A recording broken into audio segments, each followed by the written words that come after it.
Guys, if we fail a lot, we can make a blooper reel. Yeah. There you go. Are we going now? Hold on. Oh. You were born for the camera. Thank you. Thank you so much. Shocker track on the attack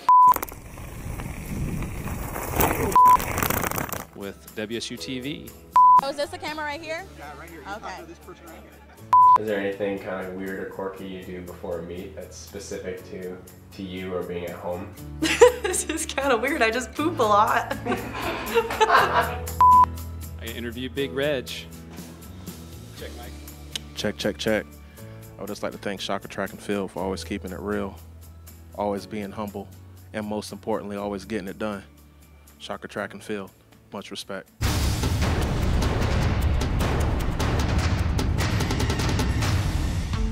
The cross-country team resumed their season at the Southern Stampede in Joplin, Missouri on September 16th. The Shocker men made it 2 for 2 on the year by winning in dominating fashion with a mere 37 points. Junior Nathan Wickerin led the Shocks this time, finishing in 3rd place in the 8K race with a time of 24:44. JK Gold champion Joe Harder was just 5 seconds behind Wickerin and placing 5th. How good was WSU at Missouri Southern? Well, the top 5 Shockers all finished in the top 15. Winnie Koske led the WSU women to a 4th place team finish by placing 3rd overall in the 5K with a time of 17 minutes and 18 seconds. 4 of the top 5 Shockers at Missouri Southern were freshmen. We'll hear from several of those new athletes later in the show. This weekend, the cross-country team will split up their efforts to Notre Dame and Kansas for the Notre Dame Invitational and the Rimrock Invitational.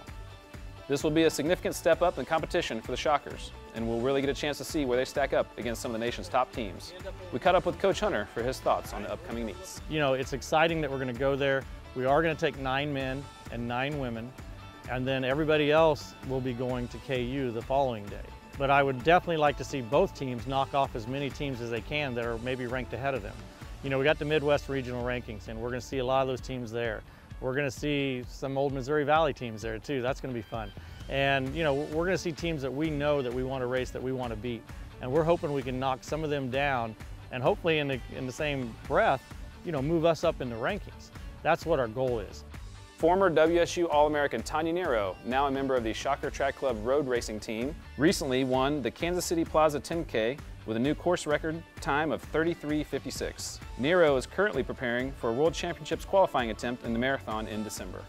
The next couple weeks are going to be very busy in Wichita, on the course, on the roads, and on the track. Here's a rundown of the upcoming events.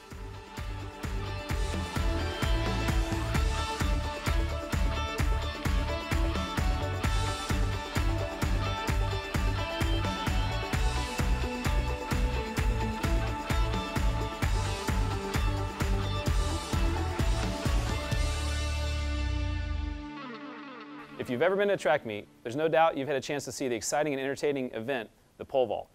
This week we had a chance to catch up with pole vault coach Pat Wilson on one of the more interesting training venues on campus. Well, this time of year, the focus is obviously fitness. Hey guys, let's make sure we're going slow on these. Let's do them right. A lot of times the vaulters like to go up there and get in the pool. It's like a hot tub. It's kind of an activity that they can do. They can recover, but they can also work on technique and body awareness. Make sure you finish the swing and the inversion before you punch your hips up. I've seen a lot of vaulters do that drill over the years, and I always thought it was kind of gimmicky, but come to find out that a lot of the technical flaws that you see in their regular vaulting also show up in the water vaulting, but in a much slower motion. If your hips are coming up out of the water on the pike, you're doing something right. In the specialist pole vault group, we've got several newcomers, 5 newcomers, 4 on the women, 1 on the men. Good. The more interesting thing is the large number of decathlon men that we have. And today at practice, we've kind of got a mixed bag because half of them are pretty good pole vaulters and half of them have never pole vaulted before. Wrong side. Okay, you gotta stand up tall. We start as easy as 1 step out from the box and just do a simple swing drill where you just swing up onto the pit. There you go, that's pretty good. Got a few that show some natural ability in the pole vault.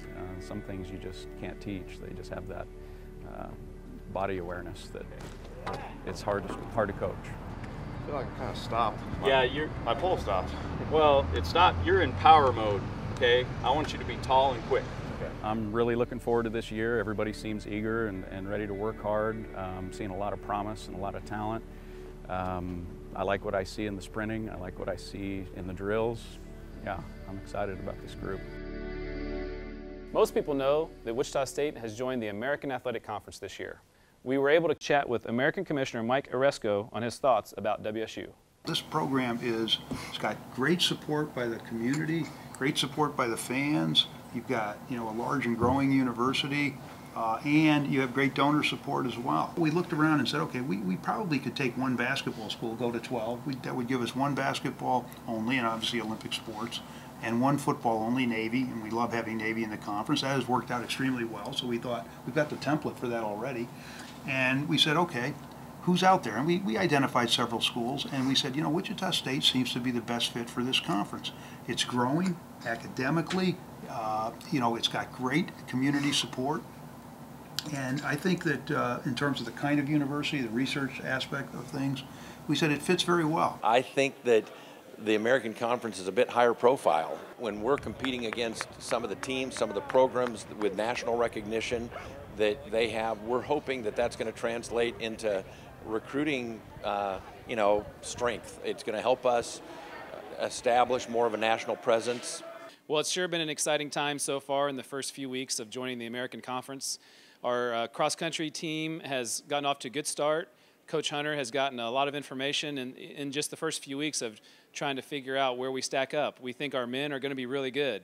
I think we're going to be one of the top teams in the American Conference. I think that if our men continue to develop and race well like they have, there'll be a real shot in the arm to the teams that are competing against us. Our women are young, but even still, it looks like they're going to be a pretty formidable foe in the American Conference. We're super excited for that experience when they go to Philadelphia in a few weeks, and that'll be an exciting way for our program to kick off being in the American Conference. In track and field, it's an exciting time too. We know that there's going to be really good competition. There's been some terrific individual athletes from these schools, and so we're still kind of figuring that out. We're still kind of trying to figure us out of what we have this year with all these new athletes. This American Conference is exciting, and we're sure excited to be part of it. Today we got a chance to catch up with some of our new athletes on the Wichita State women's distance and cross country team. I'm going to start introducing here, starting on my immediate left. This is Amber Reed from Shawnee Mission, Kansas. Next to her is Yasmin Wright from Hutchinson, Kansas. Also from Hutchinson, Kansas is Celia Bile. Next to her is Rita Schnacker from Kearney, Nebraska. And then a local product, Gabby Reyna from Wichita North here in Kansas. And then finally on the end, this is Winnie Koski from Kericho, Kenya. So ladies, it's been a really exciting start to the season. I'm going to start with Amber. What does it mean to come in with such a large and talented group here at Wichita State as a freshman? It's amazing. I love having so many talented ladies to work with because we can all push each other, and it's like, oh, come up and run with me. Just we work harder because we're all about the same level. So it's really great running with everyone. Yasmin, so you're more of a sprinter as you came into college, a little bit different than some of these other girls. How have you dealt with that transition from being more of a 400, 800 runner and now the increased intensity and volume of cross country? How have you handled that? It's something that Coach Hunter has helped a lot with. I worry about it a lot because I don't want to lose what I had in high school, speed-wise, but I also want to be really good with the distance, so I just try to take it like a step at a time. So Celia, this is your first college experience in track and field and cross country. What have you learned from the upperclassmen? What kind of advice have they given you to help you in this transition too? Well, as a freshman, it's kind of easy to be overwhelmed and freak out, when you see the mileage and you see the workouts, but the upperclassmen are really good about reminding you we're not all on the same level. If you feel like you're pushing your body too much, just trust your own body, and there's no pressure because they all started out on our level, and now seeing where they're at, it's kind of a confidence booster. I'll be there someday. I just need to trust the process. So they're really good about encouraging and stuff like that. Rita, so everybody here has different strengths and weaknesses. How have you guys used that to your advantage in training and competition? Well, myself, I'm not all that good at the shorter distance stuff, and a lot of girls on our team are.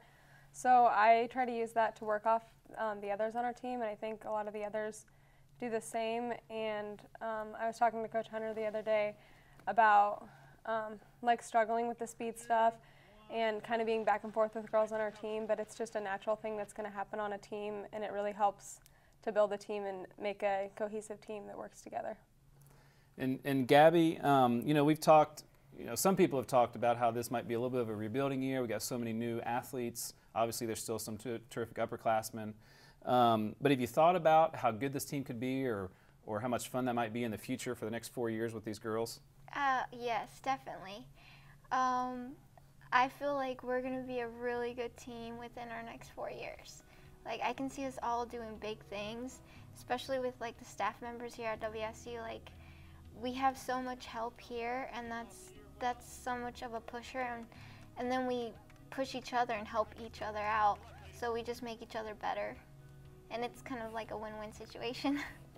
Great. Well, it's sure been a lot of fun watching you. I've seen the couple cross-country meets you guys have run in, and there's a lot of talent, and you guys have been working really hard. Winnie's been kind of leading the way in the last couple meets, and hopefully everybody's going to continue gravitating towards those big expectations that you're kind of talking about. So we're going to end with something kind of fun. We're going to do a speed round here, just like we did with Zach Penrod in the last show. So we'll start here and we'll go over, and we'll see how that goes. All right, we'll start with Amber. Running in the hot heat or doing weights? Oh man, weights. Running in the heat is harsh. Okay, Yasmin. Ice cream, cake, or pie? Definitely pie. Celia. We're trying to come up with a name for this group. So, the Amazing Eight, the Electric Eight, or the Crazy Eights? The Electric Eight. All right, I like that. Okay, Rita, who is the craziest freshman in this class? Probably Winnie. The silent ones are the crazy ones. So if you watched episode 2 of On Pace, you saw at the beginning of the show the ladies do the shock 'em chant. So we thought we'd show the people at home how to do the chant, because we had a lot of questions about that. So Amber, we're going to start it out. So here we go. Okay, you guys ready? Yeah. Okay. Shock 'em, shock 'em, shock 'em, shock 'em, shock 'em, shock 'em, shock 'em, shock 'em. Shockers at 3. 1, 2, 3. Shock 'em!